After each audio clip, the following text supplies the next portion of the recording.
You want a good keyboard under $50, but once you start looking, the options feel limited. In this price range, manufacturers often cut corners to hit that competitive price point. Some downgrade the switches, others cheap out on the mounting design or overall build quality. Sometimes connectivity and battery life suffer, and very often, sound is ignored, leaving you with a hollow or overly clacky typing experience. So instead of wasting your time, we did the filtering for you. After going through dozens of keyboards, we narrowed it down to 5 of the best you can buy in 2026 under $50. These balance switch quality, build, features, and typing feel without major compromises. Before we start, one important note. Every keyboard on this list is mechanical except the Logitech K650. Links are in the description so you can check updated pricing. Let's start with the Logitech Signature K650. The Logitech Signature K650 isn't here for mechanical performance, it's here for comfort and practicality. This is a full-size office keyboard with a built-in soft-touch palm rest, making it ideal for long typing sessions. If you work in spreadsheets, documents, or emails all day, this matters more than switch type. It connects through Bluetooth or Logitech's Logibolt USB receiver, giving you stable pairing across Windows, macOS, Chrome OS, and even mobile devices. Battery life is exceptional, lasting up to 36 months on 2 AA batteries. This is a rubber dome keyboard. That means softer, quieter keystrokes with a slightly mushy feel compared to mechanical switches. The build is all plastic, and while it's spill-resistant, there is some flex. There's also no backlighting.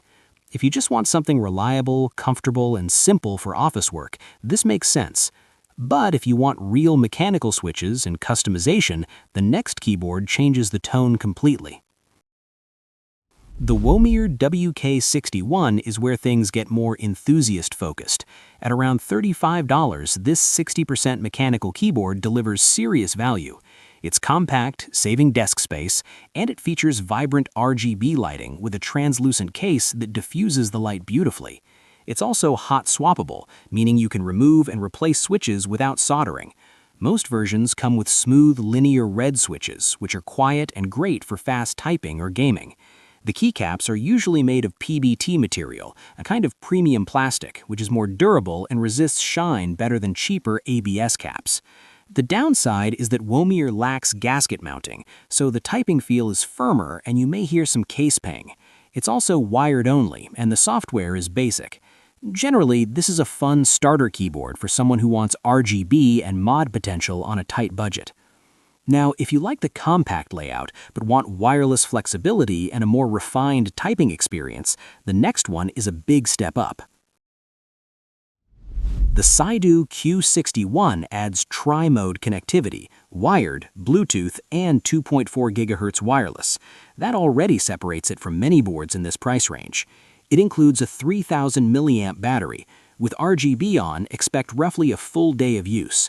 Turn RGB off and it can last weeks, depending on usage.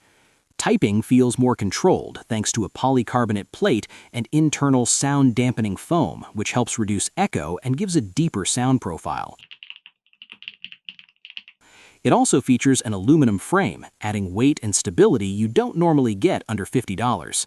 It supports browser-based key remapping, so you don't need heavy software installed. The main drawback is that Bluetooth can occasionally be inconsistent, and like most 60% boards, you rely on function layers for arrow keys. Generally, the Q61 is ideal if you move between devices or want a clean wireless setup. But if you want something that feels even closer to enthusiast-level keyboards, we move to the Kludge R65. The Kludge R65 is a 65 board, meaning you keep dedicated arrow keys while staying compact. And at around $45, the feature set is impressive. It uses a gasket mount design, which is rare at this price, and gives you a softer, slightly cushioned typing feel compared to rigid tray-mounted boards. It also includes a metal volume knob and full QMK and VIA support, allowing you to remap keys, create macros, and build custom layers. It comes with PBT keycaps and smooth linear switches, and inside you get multiple layers of sound dampening to improve acoustics. The standard model is wired only, but the build feels solid with minimal flex. This one is for users who want advanced features without crossing into premium pricing.